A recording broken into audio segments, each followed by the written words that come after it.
Hi, we're Group 10 and for today's topic we are going to talk about the Enlightenment. So just sit back, relax, and enjoy as we dive into this period.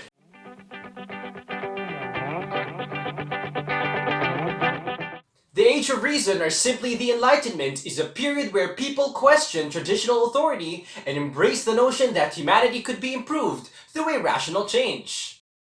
Through this questioning, the hold of traditional religion in France, particularly the role of the Catholic Church as a public institution, had experienced a steep decline. Just look at this guy who keeps on ranting. Now remember the kings and queens during that period. Well, people actually disrespect them because the monarchy was thought of as an unearned and unjustified privilege. The Enlightenment is divided into three major periods: the Early Enlightenment, the High Enlightenment, and the Late Enlightenment. Let's discuss each in detail. During the Early Enlightenment from 1685 to 1730, many intellectual figures provided major ideas for the Enlightenment's major advances. For instance, John Locke argued that human nature was mutable and that knowledge was gained through accumulated experience rather than by accessing some sort of outside truth. Isaac Newton, on the other hand, created calculus and optical theories which provided metaphors for precisely measured change and elimination. Now it's important to know that there was no single unified enlightenment, which brings us to our next phase, which is the High Enlightenment from 1730 to 1780. The High Enlightenment was characterized by a historian's summary of Voltaire's philosophical dictionary, or simply a chaos of clear ideas. Among these was the notion that everything in the universe could be divorced from religious beliefs, thus resulting to the separation of the church and the state. Coffee houses, newspapers, and literary salons emerged as new venues for these ideas to circulate into the public sphere. Fast forward into the Late Enlightenment from 1780 to 1815, where the vision of throwing out the old authorities kind of eventually gave rise to Napoleon. Now if you're familiar with Mary Shelley, the author of Frankenstein,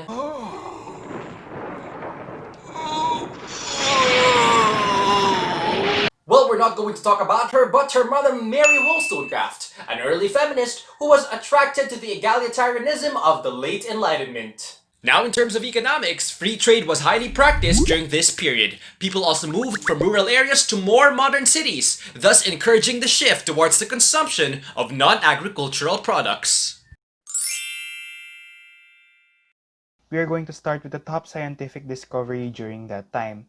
And I hope you've all read the reading on Uvle titled The Planets by Leonard and Sagan, because I'm going to mention some terms there. As early as 3000 BC, people were already starting to observe the heavens above us. These were riddled with beliefs such that gods or mythical creatures were in control of what we now know as the solar system. Some believed that the Earth was flat, and some believed that the Earth was geocentric, or that Earth is in the middle of the universe because all of the other things around the Earth were orbiting instead of the Earth orbiting elements instead in the solar system. It wasn't until 1512 that Nicholas Copernicus made a model of the solar system that was heliocentric, meaning the sun is in the center and not the Earth is in the center. However, this was a dangerous concept to believe in during the Enlightenment period because the church believed the geocentric was more fitting to their narrative. And because of that, some scientists were silenced, and there was even another report that some people who continued to argue were even burned at the stake. So why am I talking about the solar system and the church in the first place? That's because in 1609, a professor physicist named Galileo Galilei pointed the newly innovated telescope to space for the first time. He further improved its model by devising his own and further studied the cosmos. This led him to discover the ring around Saturn, which is one of my favorite elements in the solar system, the sun's spots, the 4 more moons around Jupiter, and the phases of the moon and its surface. This is the biggest scientific discovery during the Enlightenment period because this inspired other astronomers to further innovate and improve Galileo Galilei's model of the telescope. Because up to now, we are still using telescopes, and we have innovated telescopes in such a way that we've finally brought them to space because We've improved telescopes here on Earth far enough that the atmosphere is now the main problem. In space, all of the elements are sharper because of the lack of atmosphere. The Hubble Space Telescope aims to further explore the solar system, how the universe was made, and the origin of the solar system. Alright, before you continue, let me leave you with this question. Besides the telescope, what were the other technological innovations during the Age of Enlightenment? Although I can't name all of them, I am going to give some of the most notable inventions during this era. As a part of a new agricultural revolution, the seed drill was invented. This was invented by a scholar-turned-farmer named Jethro Tull in 1701. His contraption's purpose was to plant seeds evenly in a furrow. Several decades later, agricultural improvements became popular, and by then, Jethro Tull has dominated the scene, showing how much he was ahead of his time.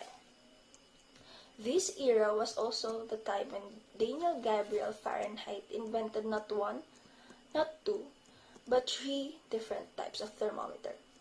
He made the alcohol thermometer in 1709, the mercury thermometer in 1714, and the standard Fahrenheit thermometer in 1724.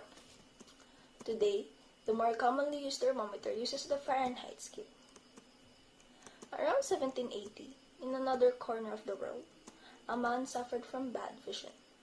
Since he wanted a way to have one pair of glasses which simultaneously can be used to see close up and distant things, Benjamin Franklin invented the bifocals. In this design, he simply took half of one lens for distance and half of another lens for close-up and put them in the same frame. With his invention, he avoided the hassle of switching glasses while he moved between reading and walking about. The very first successful vaccine was also developed during this period. In 1796, Edward Jenner introduced the smallpox vaccine. Smallpox is considered as one of the deadliest diseases known to humans, and to date, is still the only human disease to have been eradicated by a vaccine. Definitely a fit one for the books. With technological advancement came the growth of the city's population. As the risk of fires posed by densely packed cities increased, of course, they soon needed to take action. Hence, the creation of fire extinguishers. The first portable pressurized fire extinguisher was invented around the 18th century by a British inventor named George William Manby. And as we can observe, these fire extinguishers are still widely used to this day to save hundreds and thousands of lives. Rising from the ashes of the Dark Ages, society began to flourish, enabling it to give more of its attention to improvement and progress rather than just survival from wars, disease, and famines.